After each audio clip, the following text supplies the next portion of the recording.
Lève-toi là où tu es. Dieu t'élève davantage. Tu ne le sens peut-être pas, mais tu t'élèves. Même en cette saison même, celle qui te semble immobile, calme ou même déroutante, Dieu te positionne pour des sommets. Tu ne vois peut-être pas le mouvement, mais cela ne signifie pas qu'il n'y en a pas. Parfois, le ciel agite en silence. Parfois, Dieu bâtit la force dans l'invisible.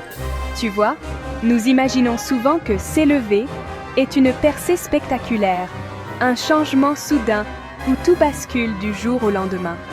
Mais dans le royaume de Dieu, l'élévation commence souvent subtilement, dans ton obéissance, dans ta prière, dans ta patience, dans ton adoration et dans ta louange. Tu t'élèves chaque fois que tu choisis la paix plutôt que la panique. Tu t'élèves chaque fois que tu choisis la foi plutôt que la peur. Tu t'élèves chaque fois que tu choisis le pardon plutôt que l'amertume. Et tu t'élèves chaque fois que tu lèves les limites de ton esprit et que tu oses t'aventurer dans ce qui te semble inconnu, au-delà de ta compréhension, au-delà de ta zone de confort, dans le territoire où Dieu t'appelle. Ésaïe 40, 31 nous rappelle: Mais ceux qui comptent sur l'Éternel renouvellent leur force. Ils prennent leur envol comme des aigles. Les aigles ne battent pas frénétiquement des ailes pour rester en l'air. Ils déploient leurs ailes et glissent sur le vent qui les porte. De même, tu n'as pas à forcer ce que Dieu a déjà ordonné. Ton rôle est de rester positionné, le cœur ouvert, l'esprit renouvelé et l'âme ancrée. Ton ennemi veut que tu regardes vers le bas, que tu fixes tes yeux sur les déceptions, les regrets et les limites. Il veut que tu vois ce qui manque au lieu de ce qui arrive. Mais Dieu dit: Je lève mes yeux. Psaume 121:1.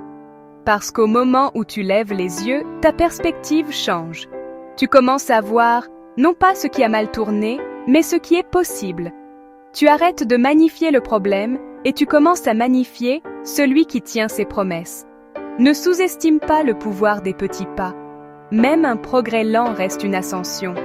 Chaque prière murmurée à travers les larmes, chaque moment où tu choisis l'espoir quand la peur essaie de s'insinuer, ce sont des ailes en mouvement. Alors ne t'arrête pas, pas même un instant, sans réaliser que même ton immobilité peut être sacrée lorsqu'elle est ancrée dans le temps de Dieu. Tu as peut-être l'impression que rien ne se passe, mais sous la surface, il aligne tout pour ton envol. Alors aujourd'hui, où que tu sois, déclare ceci avec confiance. Je m'élève, je grandis, je suis élevé par la main de Dieu. Et voici quelque chose que je me rappelle souvent. Je remercie Dieu de ne pas avoir donné aux hommes la charge de ma vie. Parce que s'il l'avait fait, les gens pourraient me limiter, me retarder ou essayer de me redéfinir. Mais Dieu, dans sa sagesse parfaite, tient ma vie entre ses mains. Jésus a dit: Père, ceux que tu m'as donnés, je les tiens dans la paume de ma main, et personne ne peut les en arracher. N'est-ce pas puissant? Cela signifie que tu es en sécurité.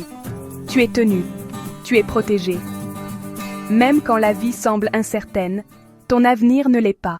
Alors ne laisse pas la peur te convaincre que tu es cloué au sol. Tu n'es pas bloqué. Tu es fortifié. Tu n'es pas en retard. Tu es préparé. Tu ne perds pas. Tu es élevé. Garde les yeux levés. Garde ta foi stable, car le vent de son esprit est déjà sous tes ailes. Lève-toi là où tu es, car Dieu t'élève davantage.